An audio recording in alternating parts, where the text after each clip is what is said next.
Hey guys, this is Oscar with a brand new video about SummerSlam and my experiences there, SummerSlam Access, the pay-per-view, and pretty much just talking about the pay-per-view in general as well. So, let's get started. First of all, SummerSlam Access. The worst SummerSlam Access ever. And this is why. One, very unorganized, I feel, from last year's. Last year I think they sent you text messages, telling you where the superstars were going to be at what booth, so it kind of saved you the hassle of running around like a crazy person trying to find a line to get in, and also it kind of saved you from, the hassle of, waiting in a long ass line. And it was just very unorganized, and I didn't meet the superstars that I wanted because of it. Two, lines for superstars closed like 20 minutes after the session started. I don't know what was up with that, honestly. Literally, I was the first person in line to meet someone when I think the second session started for Saturday. Wasn't in that line for more than 10-15 minutes. Trying to get a Fandango and Summer Rae's line, it's closed already. I mean, literally, there's like half the people in the line already who've already gotten through. Yet the line was closed, and I still had like another hour and a half. Like, I literally had an hour and a half. They had an hour and a half. I don't know what the hell was up with that. I don't know. I just wasn't happy with how, this year's SummerSlam Access was organized. It wasn't organized. Three, and probably one of the biggest one that I'm very mad about. First session starts Saturday morning from 11 to 1. I am there. Literally, I am there. From 11, I met Ava Marie, Sin Cara, Rosa Mendes, Vicky Guerrero, and Brad Maddox. I had 20 minutes left from after the signing with Brad Maddox and Vicky Guerrero. I had 20 minutes left before 1 o'clock ended, and I bought a VIP for Daniel Bryan. I go over to the VIP for Daniel Bryan, and he's gone. Literally, just gone. I did not meet my guaranteed meet. I didn't meet the person I was guaranteed to meet, Daniel Bryan. I don't know. I was just very mad at that point. I was very mad.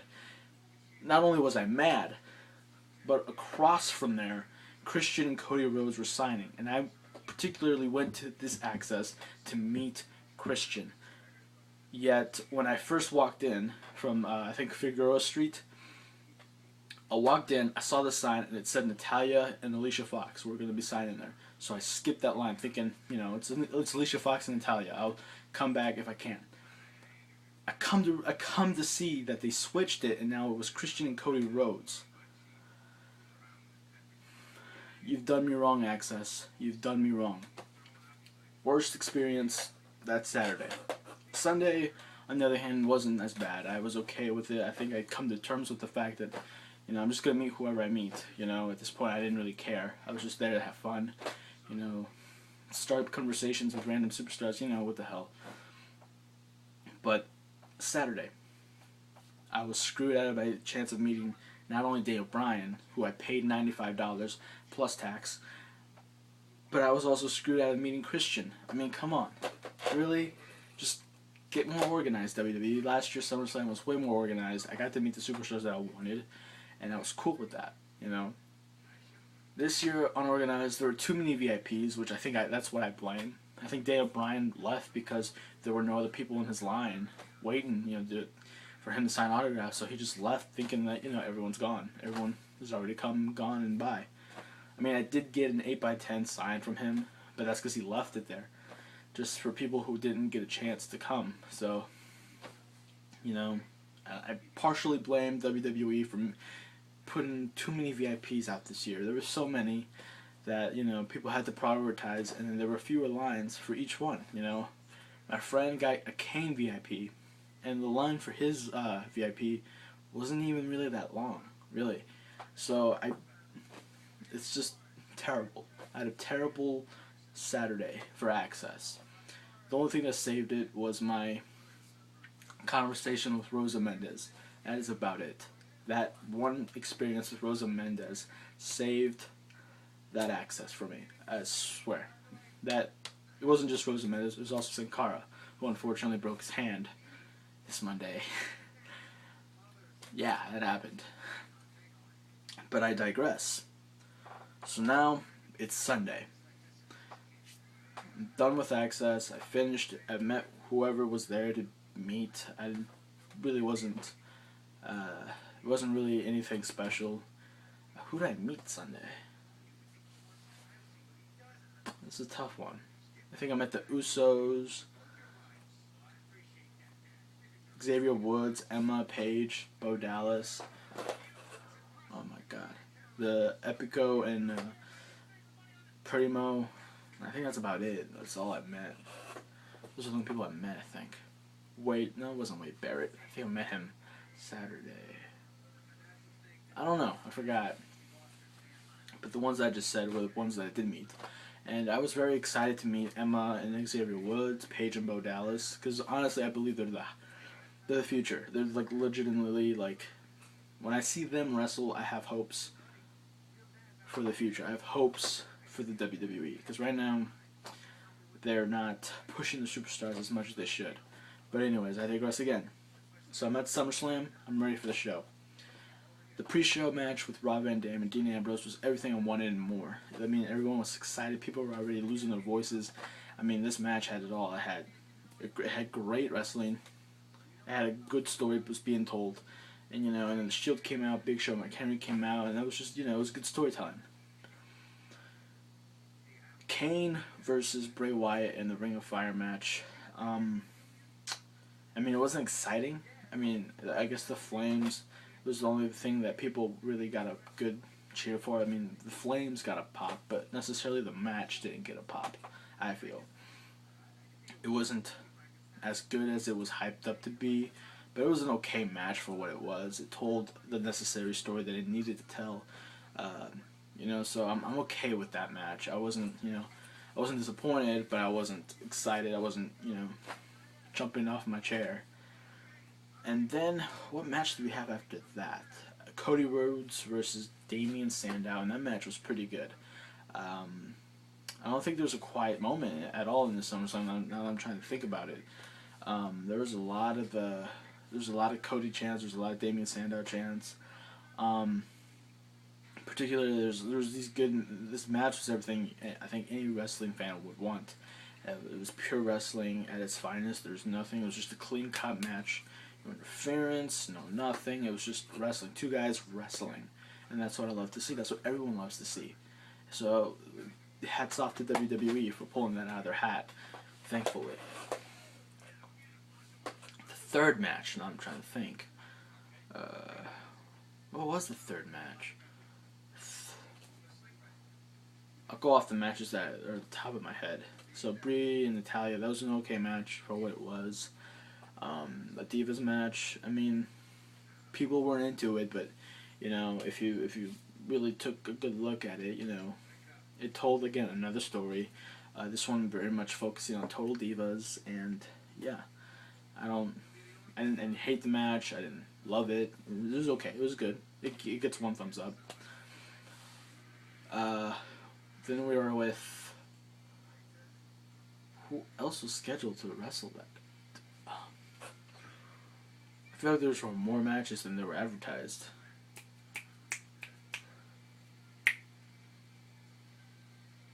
I have no idea. I'm drawing a blank here. And I was at the freaking show. But, Christian versus Alberto Del Rio for the World Heavyweight title. That was a great match. That was a pure wrestling match as well. It was a clean win from Alberto. I was in particular in favor of Christian for winning. Didn't. Disappointed. I don't know. There was something about the SummerSlam that just was... Like, the wrestling was great, everything, but the people I wanted to win just didn't win. CM Punk versus Brock Lesnar. Don't even get me started on this match. This match blew everyone's mind away. Literally, that one match saved the entire trip. Saved SummerSlam for me. The fact that I didn't get to meet Daniel Bryan, the fact that I didn't get to meet Christian, the fact that everything was just so screwed up that entire weekend, that one match made it okay. It saved my SummerSlam experience from being anything worse. So, thumbs up. 2 thumbs up. Then we have Daniel Bryan versus John Cena, and that match was particularly okay. It wasn't anything extraordinary. It's just people. It seemed that way because of the hype, because so many people were just chanting and chanting nonstop. People were on their feet the entire time, just like they were for the Brock Lesnar versus CM Punk match. And that was cool and all, but for me, it was just a little bit under the CM Punk Brock Lesnar match. It did just as good. It told the same story, But the thing that I love, the thing that I knew, Triple H turning on Daniel Bryan and Randy Orton cashing in. I'm from St. Louis. I'm right here in St. Louis right now. And we literally flew to SummerSlam to see Randy Orton cash in that Money in the Bank. Yeah, I think we even made a sign for it, and I think it's on television. I think we made it on the pay-per-view. So check that out. And I think I have a picture of that too, which hopefully I may find a link to it. I don't know how. It's on my Facebook. I'll post it on Twitter, my Instagram, at OscarRendon429. But that match had everything and more. All these matches at SummerSlam, it was a stacked card. You cannot be disappointed. Now that I'm thinking about it, Dolph Ziggler versus Caitlyn. Not Dolph Ziggler versus Caitlyn. Dolph Ziggler and Caitlyn versus Big E and AJ, which was an okay match. It was kind of a match for people to calm down after the CM Punk Lesnar match. So it was a good break. People still were behind Dolph. They were the "we want Dolph" chants, and "we want Ziggler" chants, whatever. But it was a good match. It wasn't anything special. It was just a good match. Overall, SummerSlam weekend was an okay experience. I'm hopefully planning on going again next year, just to get Christian out of the way. I want to meet him so bad. Hopefully, if I meet anyone soon, I get this signed from people. This Raw 1000 poster, I think. Something like that. Get some names signed on here that I see. Hopefully. And I think that's it. That was my SummerSlam experience. I was happy with it. Wasn't excited. I guess I wasn't happy. I was content with it. So the Lesnar CM Punk match saved it, and the La Rosa Mendez Sin Cara exchange between me and them was just good. It saved that weekend for that Saturday. But overall, I did not leave as happy as I wanted to leave until Randy Orton cashed in on Daniel Bryan. That was my refund, Daniel Bryan. If you're watching this, you're probably not even watching this, but if you ever did, that was my refund for not meeting you. So, yeah, I'm glad Randy Orton cashed in on you. I'm glad Triple H pedigreed you. Now I can go back to being your fan. That was my rant. That was my experience. Hopefully this doesn't affect if you ever plan on going to SummerSlam. I plan on going again next year. It's always a fun time when you go with your friends. We did the whole thing. We went there for an entire week. So we were there from Monday all the way to the very next Monday. So like the Monday after SummerSlam. So please, if there's anything you do, if there's one show you go to a year, make it be SummerSlam. SummerSlam has big surprises. It's always there. It's always entertaining, no matter what. Except for last year's. That one was garbage. Except for this Punk match, because I'm a huge CM Punk fan. Obviously. If you don't know that, I'm a big CM Punk fan. But, if I do have to say one thing, any advice I could give to future visitors of SummerSlam, it's this. Make sure you get your VIP as soon as possible. Like an hour before it's over, because you never know. I didn't get to meet my VIP. The only VIP I met, I got 2 of them. Daniel Bryan and CM Punk. I've met Punk a few times before, so I knew what I was getting into when I met him. And I met him, was happy, glad I met him again. Daniel Bryan, watch out next year or WrestleMania. I don't know which one, but I will get you. So that's it. That's my video, my experience at SummerSlam. If you didn't like it, oh well. If you liked it, like the video, subscribe to the channel. You know the drill. Follow me on Twitter at OscarRendon429. The Twitter handle will be below so you can find me easily. The link will be below. Friend me on Facebook? I don't even know. I don't think I friend a lot of people on Facebook. Follow me on Instagram. I'll be posting a lot of wrestling shit on there. So, yeah, that's about it. Thanks for watching, and hope I can post another video soon. Quick updates, though. TNA in September. Raw in October. That's all I got for wrestling. Hopefully, once I get my financial, situation under control, I can go to more shows. But after that, I think I'm done for a while until next year.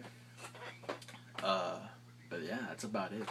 So thank you for watching, and as always, you can subscribe to this channel. So subscribe. We need your help. Thank you.